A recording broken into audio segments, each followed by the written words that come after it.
What's really driving this deal is desperate times kind of call for desperate measures, Paul. So satellite TV has steadily seen an erosion of its subscriber base. I mean, at one point, it was the only other game in town, along with cable TV, for people to get access to different pay TV packages.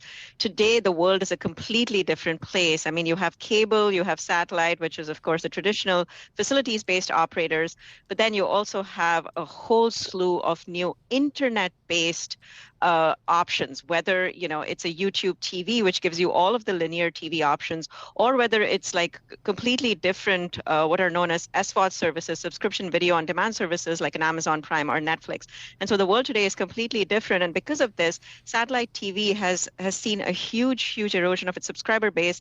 Dish and DirecTV, once upon a time, they were some of the largest pay TV operators. They've lost about 63% of their satellite subscriber base just over the past 7 years. That's unbelievable. Did two wrongs then make a right? / will regulators like it?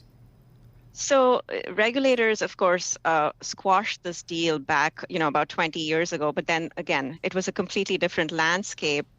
They have to kind of understand that things have completely changed today. One of the main appealing points of satellite TV, why people even take it in the first place, is because in a lot of areas in rural America, this is the only way that you can get access to pay TV. But things have been changing because, we've had this whole initiative to narrow the digital divide. So more and more houses in rural America are getting wired up.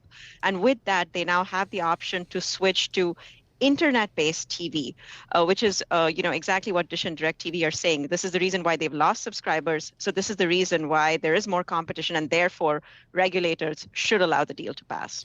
And I guess a parallel announcement here today is that TPG Group, the private equity company, is going to acquire AT&T's 70% stake in DirecTV that TPG doesn't already own. So in effect, a private equity owner is now going to own the entire U.S. satellite television business. What's going on there? Why is this happening? Yeah, exactly, Paul. So it's, Charlie Ergen walking away from the pay TV business. And in many ways, again, AT&T also walking away from the pay TV business. And as you well know, AT&T had invested heavily in the media businesses. They had bought the whole Warner Brothers operation, which they kind of got rid of, selling that to Discovery. And then, of course, they had also bought the DirecTV operations, which they sold a 30% stake to TPG. They still retained a 70% stake. And of course, today with that deal with TPG, they are completely exiting that business. And for both of them, if you kind of look at what is the final end game here for both AT&T and EchoStar, or the other part of the Dish business, it's they really want to kind of focus on their core business, which is the wireless business. For AT&T, of course, it's the wireless business. For EchoStar, they have they've amassed a huge amount of spectrum, and they ultimately want to become the fourth largest wireless player in the United States. And this deal really helps them do that and kind of focus their resources, investments, time, and energy on just that part of the operation. This might be a dumb question, but do they grow their customer base at this point? Is there a customer base to grow? Or as you said, do they just become better at execution and they kind of cut with synergies and that's how they become successful? Yes. So yes, they are looking at they outline about $1 billion in synergies. A lot of those will, of course, be programming costs. They still will be, with the combination, they still will be the largest pay TV operator. They will have about 19 to 20 million subscribers.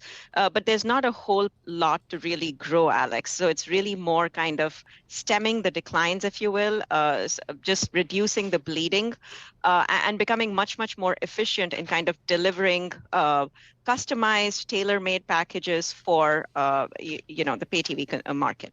Hey, Geetha, just about 30 seconds left. What's your forecast for just the overall pay TV business? Are paying subscribers going to go to zero? Are we going to be all streaming stuff soon?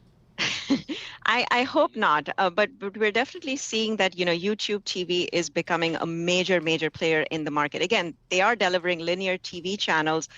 They right now are about the third or the fourth largest operator, 8 million subscribers. So they actually have more subscribers than Dish has on its satellite business. Wow. But we eventually, in the next 2 to 3 years, see them becoming the largest player, and then that of course changes the whole dynamics of the whole pay TV market, because then you have a streaming-based operator that's the largest operator of the pay TV market.